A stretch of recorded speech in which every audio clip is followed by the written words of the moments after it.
Bismillahirrahmanirrahim. Assalamualaikum warahmatullahi wabarakatuh. Alhamdulillahirabbil alamin wa bihi nasta'in ala umuri dunya waddin. Wassalatu wassalamu ala asyrafil anbiya'i wal mursalin wa ala alihi wa ashabihi wa man tabi'ahu bi ihsan ila yaumiddin.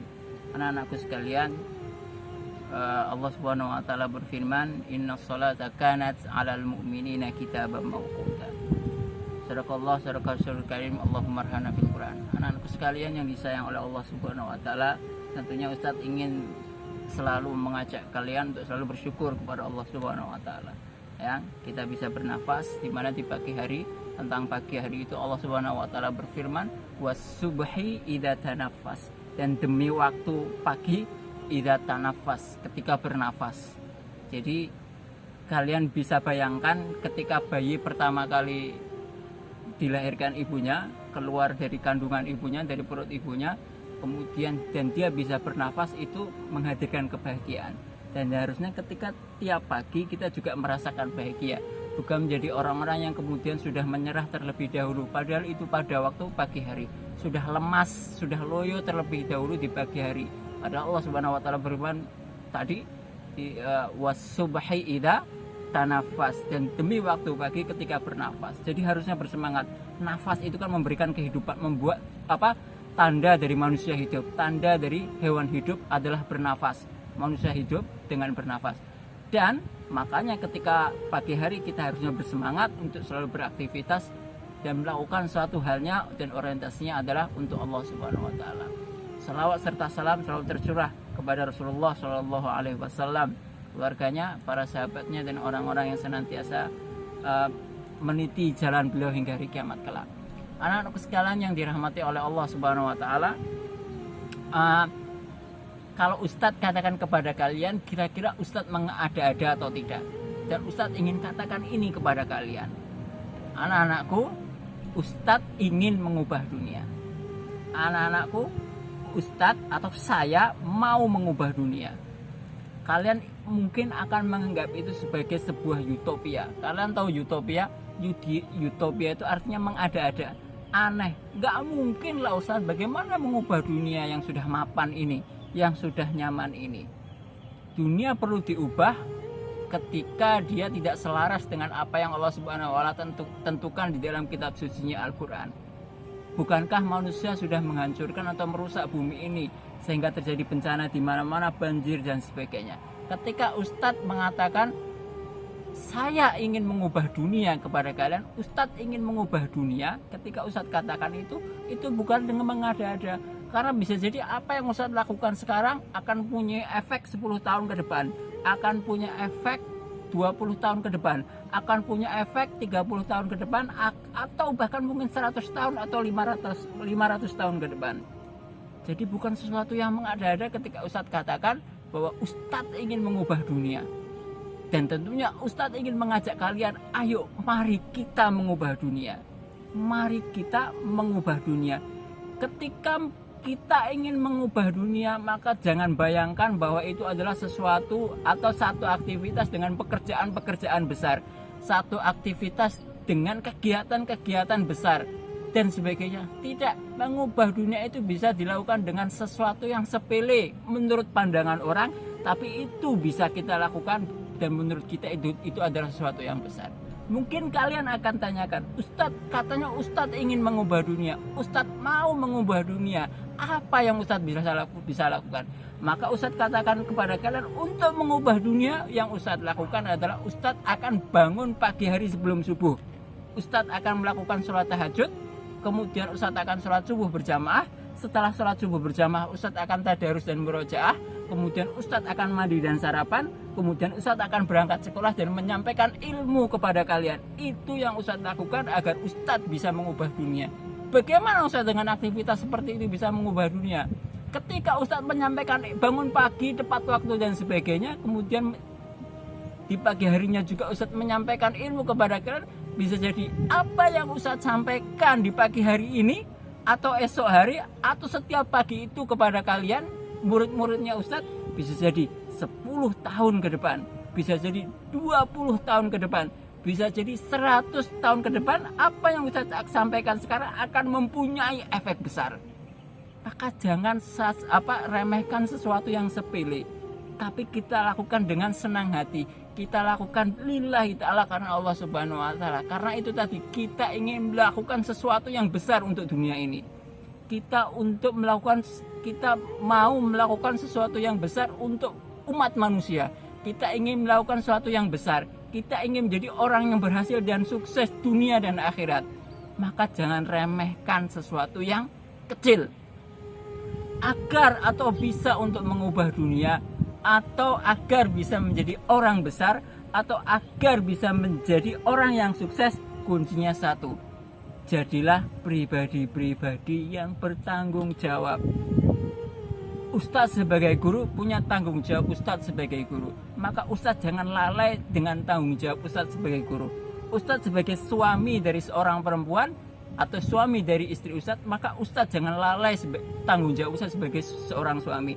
Ustadz sebagai seorang ayah, ya, untuk anak Ustadz, maka Ustadz jangan sampai lupa tanggung jawab Ustadz sebagai ayah dari anak Ustadz. Dan begitu juga kalian sebagai anak, maka jangan lupa tanggung jawab kalian sebagai anak untuk orang tua kalian. Kalian sebagai siswa atau murid, maka jangan sampai lalai bahwa kalian punya tanggung jawab sebagai murid kepada guru-guru kalian. Anak-anakku sekalian yang disayang oleh Allah Subhanahu wa taala, itu satu, jadilah pribadi atau orang-orang yang punya integritas dengan tanggung jawabnya. Integritas dengan tanggung jawabnya. Apa yang kita miliki, kita punya tanggung jawab di situ. Apa yang di sekitar kita, kita punya tanggung jawab di situ. Maka jangan lupa, jangan lalai bahwa kita punya tanggung jawab sesuai porsinya kita masing-masing. Kemudian yang kedua, untuk sukses, berhasil, atau menjadi orang besar, untuk bisa kita mampu menghadirkan suatu karya yang bisa mengubah dunia menjadi lebih baik lagi, maka kita harus menjadi orang-orang yang bisa memanage waktu kita sejak kita masih muda. Tidak ada orang besar, tidak ada tokoh besar, tidak ada orang yang berhasil dan sukses, tidak ada orang yang bisa menghasilkan karya, menjadi orang-orang yang produktif, menghasilkan karya yang bermanfaat bagi umat manusia, kecuali dia adalah orang yang sangat pintar, cerdas, dan tekun untuk memanage waktunya. Bagaimana memanage waktu di dalam Islam? Bagaimana memanage waktu bagi kita sebagai orang yang beriman kepada Allah Subhanahu wa taala? Yaitu ketika caranya adalah ketika Allah Subhanahu wa taala berfirman di dalam Al-Qur'an, "Innas sholata kanat 'alal mu'minina kitaban mauquta." Yaitu ketika Allah Subhanahu wa taala berfirman di dalam Al-Qur'an, sesungguhnya salat itu adalah kewajiban yang Allah tetapkan kepada orang-orang yang beriman, dan itu sudah ditentukan waktunya oleh Allah Subhanahu wa taala. Satu, dan Allah sudah sangat jelas secara eksplisit menjelaskan bagaimana harusnya kita memanage waktu kita, yaitu dengan menjaga sholat kita, menjaga sholat kita tepat pada waktunya. Jangan sampai kita lalai dengan sholat kita. Kenapa anak-anakku? Ketika kita lalai ketika kita lalai dengan sholat kita, maka secara otomatis dengan yang lainnya kita akan lalai. Itulah sebagaimana dikatakan oleh Umar bin Khattab radhiyallahu an. Ketika Umar bin Khattab radhiyallahu an berkata, "Man dayya as-shalah fa innahu lima siwaha adya." Barang siapa yang melalaikan sholat, maka selain yang sholat itu dia pasti akan menyepelekan. Maka introspeksi, bisa jadi kalian sering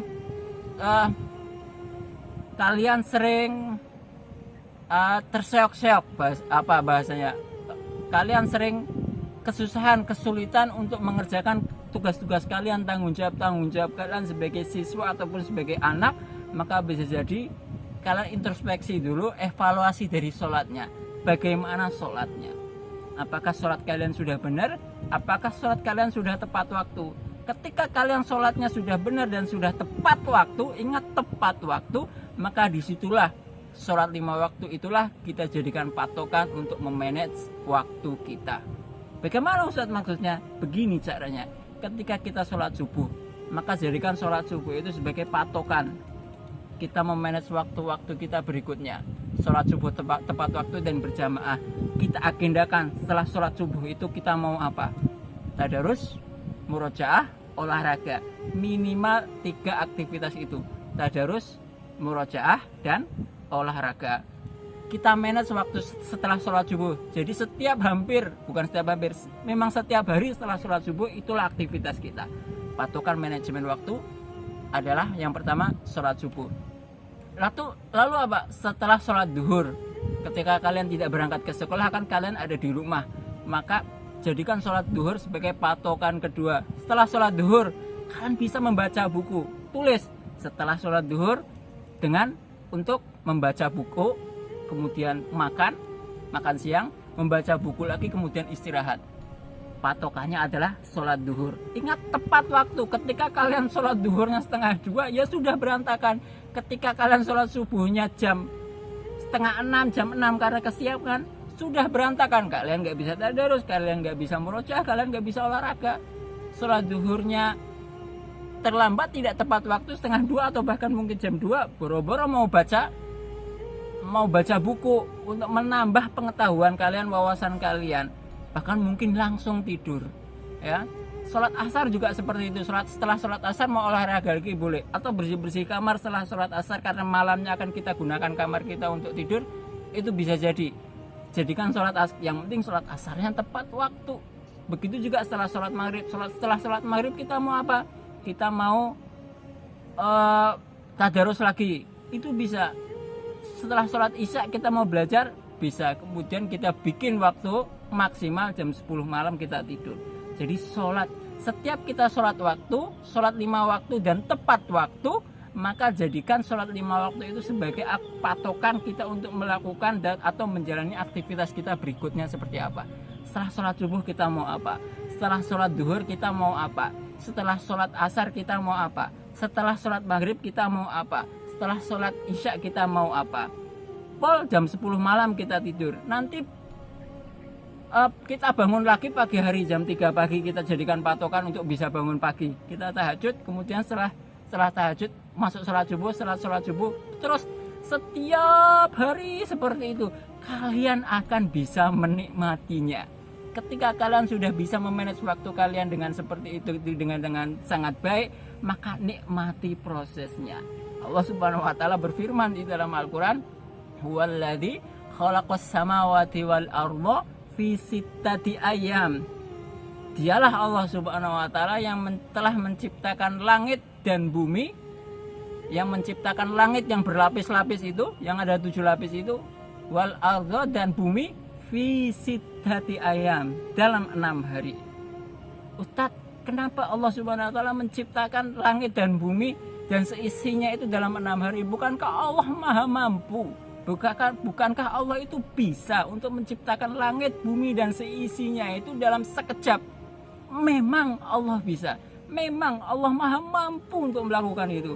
Akan tetapi Allah Subhanahu wa taala ingin mengajari kita, ingin memberitahukan dan menjelaskan kita bahwa segala sesuatunya itu butuh proses, dan proses yang baik dan bisa dinikmati ketika manajemen waktunya bagus, ketika manajemen waktunya tepat, ketika manajemen waktunya itu tadi, ketika bagus, tepat, maka proses itu bisa dinikmati. Dan Allah ingin mengajari kita, Allah Subhanahu wa taala menciptakan langit dan bumi itu selama 6 hari dan seisinya selama 6 hari. Allah ingin ngasih tahu kita, Allah ingin jelaskan kepada kita bahwa semuanya butuh proses. Kita ingin jadi orang besar, kita ingin jadi orang yang berhasil, kita ingin jadi orang yang sukses, kita ingin bisa menghasilkan karya yang bisa mengubah dunia, maka satu, kita harus bisa menjalani prosesnya, dan kita harus menikmati prosesnya. Jangan tergesa-gesa, jangan terburu-buru. Dan proses yang bisa dinikmati itu adalah ketika manajemen waktunya baik, segalanya bisa tertata dan teratur dengan baik. Baik anak-anakku sekalian, semoga kalian menjadi anak-anak atau orang-orang besar di kemudian hari. Semoga kalian menjadi orang-orang yang sukses, orang-orang yang berhasil dan bisa menghasilkan karya yang berguna bagi umat manusia, dan itu bisa mengubah dunia. Alhamdulillahirabbil alamin. Subhanakallahumma wabihamdik, asyhadu an la ilaha illa anta, astaghfiruka wa atubu ilaik. Assalamualaikum warahmatullahi wabarakatuh.